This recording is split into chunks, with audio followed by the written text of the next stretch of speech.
सकाळी 10 वाजेपासून मतमोजणी सुरू झाली। अनेक पालिकांचे निकाल हे स्पष्ट झाले। मात्र काही ठिकाणी मतमोजणी सुरू आहे। 227 पैकी 102च जागांचे निकाल अद्याप हाती आलेले आहेत। इतर उरलेल्या 100 जागांचे निकाल साधारणतः अजून येणं बाकी आहे।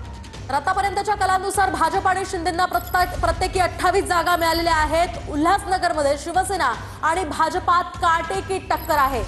खरं तर निवडणुकांच्या पार्श्वभूमीवर इनकमिंग आणि आउटगोइंग सुद्धा मोठ्या प्रमाणात झालं होतं आणि आता उल्हासनगरमध्ये भाजप आणि शिवसेनेमध्ये ही काटेकी टक्कर पाहायला मिळते। एकंदरीत आपण पाहतो एक मोठी बातमी। मुंबईच्या प्रभाग 189 मध्ये ठाकरेंचे उमेदवार हर्षला मोरे विजयी झाले असल्याचं पाहायला मिळतंय। तर हर्षला मोरे यांना या ठिकाणी आता विजय मिळालेला आहे। मतमोजणी अद्यापही सुरू आहे। 189 वॉर्डमध्ये मात्र हर्षला मोरे यांचा विजय झालाय। नंतर ठाकरे बंधू आणि भाजपमध्ये हा अटीतटीचा सामना रंगतोय। मुंबईच्या प्रभाग क्रमांक 189 मधून ठाकरेंचे उमेदवार हर्षला मोरे या विजयी झाल्याचं कळतंय। मोठी बातमी समोर येते। फडणवीसांच्या नागपुरात दादा गटानं अखेर खातं उघडलेलं आहे। आतापर्यंत आपण पाहतो दादा गटाच्या उमेदवार आभा पांडे यांचा अखेर विजय झालेला आहे। आतापर्यंत दादा गटाला खातंही उघडता आलेलं नव्हतं। मात्र आता अखेर एक जागा दादा गटाला मिळताना दिसली। अर्थातच अजित पवार यांच्या राष्ट्रवादीला एक जागा फडणवीसांच्या नागपुरात मिळताना दिसते। नागपुरातला हा निकाल आपण पाहतोय। फडणवीसांच्या नागपुरात अजित पवारांच्या राष्ट्रवादीनं अखेर हे खातं उघडलेलं आहे। दादा गटाच्या उमेदवार या ठिकाणी विजय झालेले आहेत। भाजप नागपुरात 109 वर आहे, तर शिवसेना शिंदे गटाला केवळ 4 जागा या ठिकाणी मिळाल्या। आतापर्यंत शून्य असलेली राष्ट्रवादी 1 वर आहे, तर काँग्रेसला 30 जागा मिळताना दिसत आहे। तर मुंबईच्या प्रभाग क्रमांक 218 मधून भाजपच्या स्नेहल तेंडुलकर या विजयी झालेल्या आहेत। मुंबईच्या प्रभाग क्रमांक इथला निकाल पाहतोय। धुळे महापालिकेमध्ये सुद्धा भाजपनं एक हाती सत्ता राखली आहे।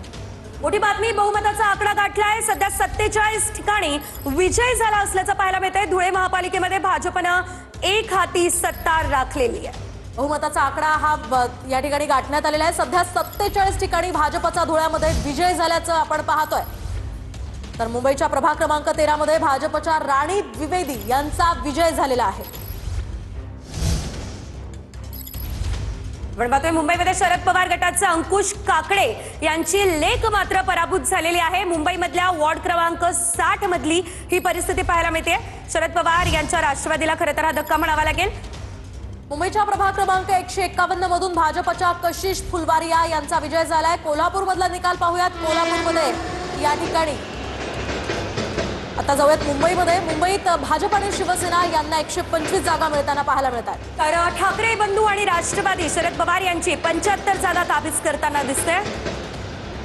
तर काँग्रेस आणि वंचित यांच्या आघाडीला एकूण 15 जागा मुंबईमध्ये मिळताना पाहायला मिळतात। तर मुंबईच्या प्रभाग क्रमांक 151 मधून भाजपच्या कशिश फुलवारिया विजयी झालेल्या आहेत।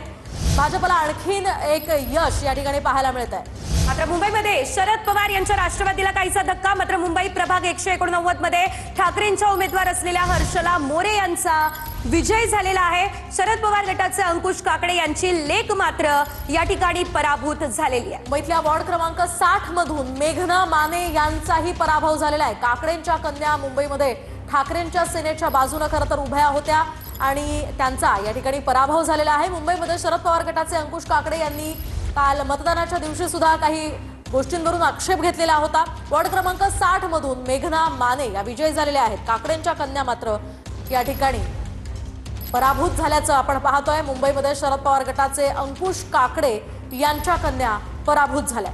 तर मुंबईमधल्या वॉर्ड 60 मधून मेघना माने यांचा पराभव झाला असल्याचं आपल्याला पाहायला मिळते। मोठी बातमी, मुंबईच्या प्रभाग 197 मध्ये शिंदेच्या शिवसेनेच्या